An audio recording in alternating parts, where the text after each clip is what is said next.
Thank you. I am a police officer. Police officer. Wow, going back to my days. I am Brooklyn Borough President Eric Adams, and I am here today really horrified of what I read and what I continue to read about Mr. Gala. And what sticks out the most is the criminal impersonation aspect of it. And I am not here to talk about that this is a conspiracy, but I am here to sound the alarm that everyone else appears to be hitting the snooze button on. Something is wrong. Something does not fit. And my law enforcement years is telling me that when you use flex cuffs, police paraphernalia, air pistols, that smells a pattern of some form of criminal behavior. To compound these items with the fact that there is video surveillance that shows Mr. Gala attaching these cuffs on someone and attaching them to a place in the city and leaving them there while going through the person's pocket. If that's not robbery, if that's not criminal impersonation, if that is not using police paraphernalia to continue a crime, I don't know what the hell is. Why is this person still in the FDNY baffles me. And the individuals he was impersonating as police officers, if they had the same drug use process problem that he has, they would not be police officers, yet he's able to still be part of this agency. This is unspeakable, and it opens the door to a larger pattern. What is going on here that you can have a person who was arrested 3 times for impersonating a police officer? That is a crime. It's called criminal impersonation, and the degree is bumped up if you impersonate a police officer. And then on his person and in his possession, he's possessing these items. He's not going to a Halloween party. He's doing something with this. So I need the New York City Police Department to do a review of their crime files to see if there's any pattern of a person that fits his description that is targeting people in the street.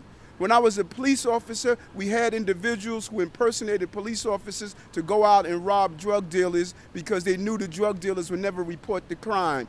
I am not sure that if he was doing that or not. One thing is for sure. We've dropped the ball on this, and we continue to be dropping the ball on this. And I'm not quite sure why.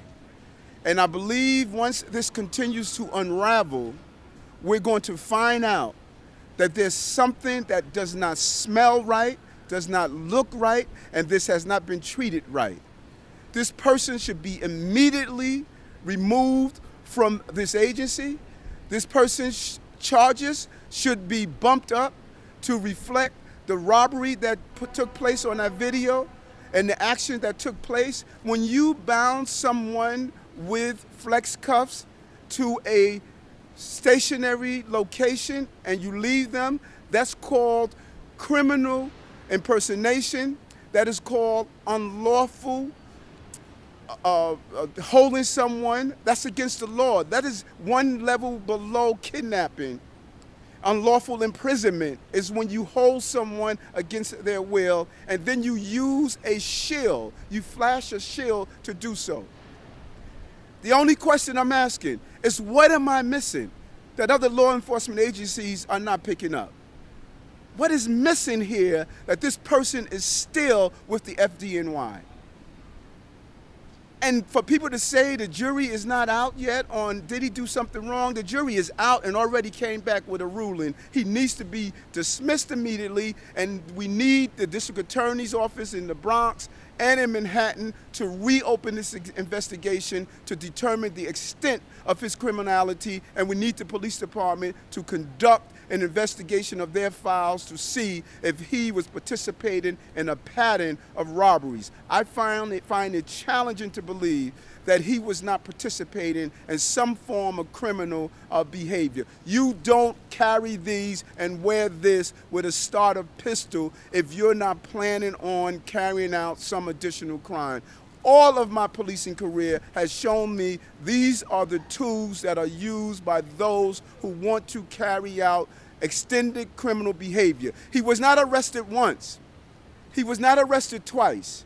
He was arrested 3 times. Think about that. For the same charge, criminally impersonating a police officer, and he became more emboldened by his behavior when he actually took a citizen, placed these on that citizen, attached him to a fixed location, and went through his pocket. That is caught on tape. If that is caught on tape, what are we waiting for? Why is he still here? It's a wrong message and a wrong signal. If a police officer would have done that, that person would have been immediately dismissed. If a police officer would have had his drug problems, that person would have immediately been dismissed. If a police officer would have used this and held someone and went through his pocket, that person would have been immediately dismissed and incarcerated at this time. Why has something been done differently?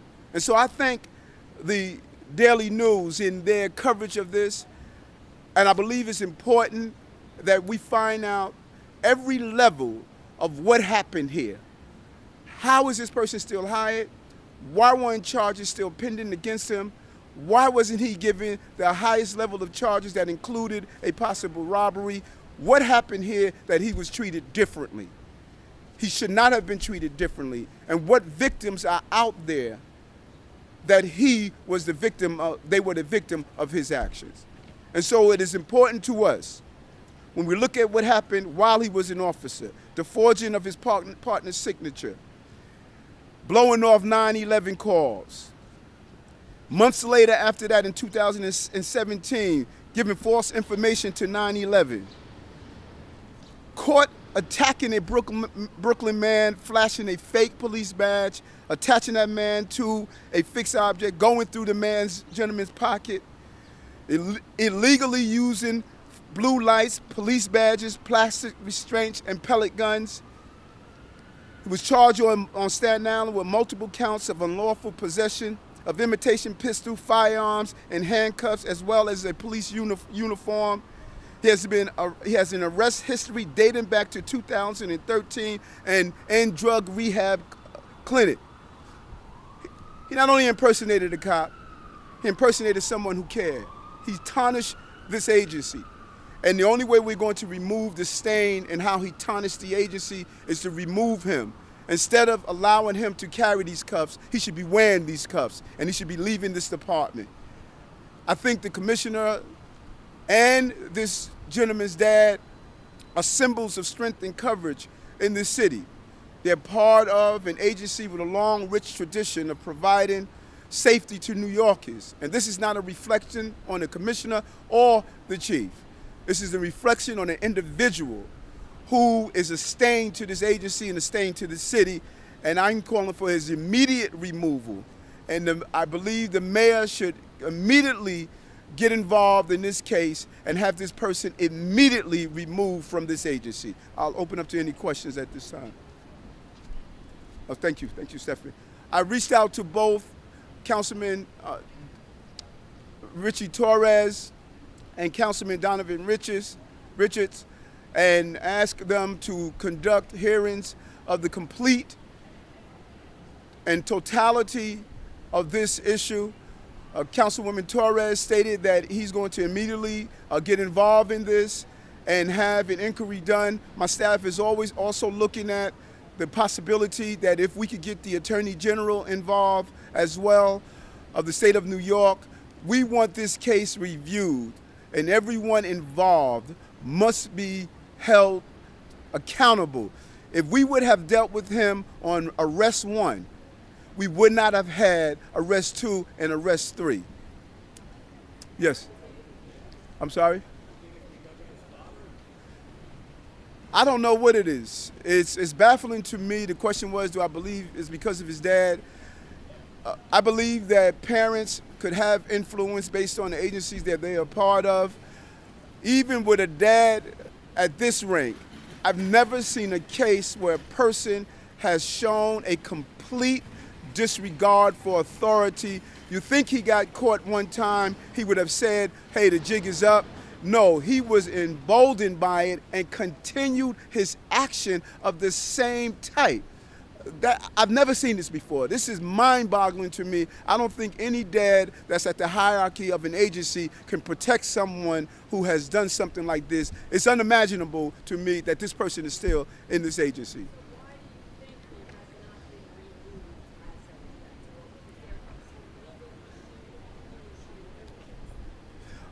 There is no union issue. And then you can state that we don't have enough evidence. The video says it all.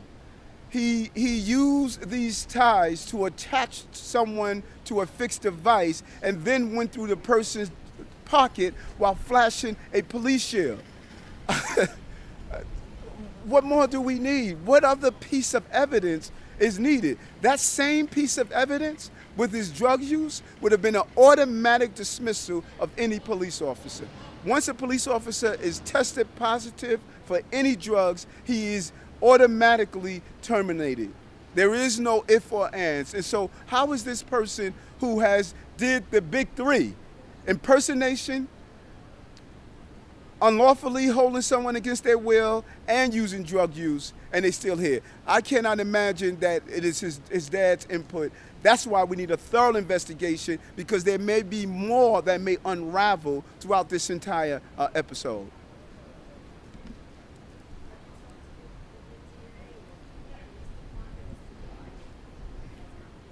No, I have a call in to the district attorney's office, and I'm going to reach out to the Manhattan DA's office. All the venues where this took place, I'm going to reach out to them and try to get some answers. But we don't have to wait for the DA to address this issue. The mayor and the fire commissioner can address this issue right away. The first level of getting this resolved is to get him out of here. That's the first level of getting this resolved. And then the slow, exceedingly fine grinding of the judicial process must take place. But he already showed us, based on the preponderance of evidence, that he is carrying out criminal actions. And I'm wondering, why was the cases dismissed? Why were the charges dropped? Why was he not charged with the robbery? Why he was not charged with the holding someone against the will? All of these are crimes. You cannot place cuffs on someone and hold them against the will. That is unlawful to do so. These are basic crimes. Some of those cases were sealed. Do you think that means that people outside the FDNY are protected? That's a good question, and I think there are too many question marks that are lingering over this case. I think that if the case is sealed based on those previous arrests, the mere fact he committed what I saw as a robbery, he was never charged with that robbery, so there's no double jeopardy. He needs to be charged with that robbery. And we're talking about 2015, the statute of limitation has not gone away. He needs to be charged with the robbery, and he needs to charge with unlawful imprisonment. He was never charged based on what I saw on unlawful imprisonment. And I just really, people need to understand the magnitude of this. You can't go to a citizen, flash a badge, place cuffs on them, go through their pockets, leave them there, and then go back and get on the EMS truck and disregard 911 calls. This is like a bad movie. I had to read this 100 times and said, am I reading this right? All of us should be outraged of this person is still wearing an EMT uniform. And so if the cases are sealed, we never charged him with unlawful imprisonment. We never charged him with robbery. We never charged him with the crimes that he committed. He needs to be charged with crimes. He cannot get away with a mere dismissal. This person must be arrested, and we must review all cases to determine, are there complaints out there who felt as though this guy was a cop, so I had to ignore the fact that he shook me down. We need to find out there who did he use these devices on. And I think that question has not been answered yet, and it must be answered. There must be a thorough and complete investigation of his behavior. Thank you. What's that?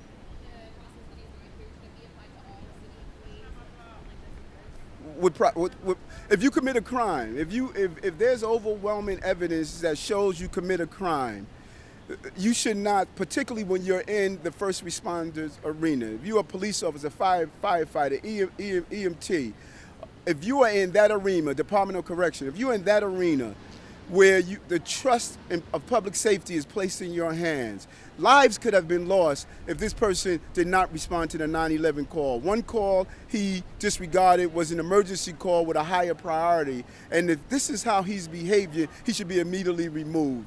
And I don't think that was done here. The evidence is here is far exceeding anything I've ever seen in my life when it comes down to a person malfeasing of their duties. And yes, if someone of any agency has this level of evidence against them, they need to be immediately removed from the agency.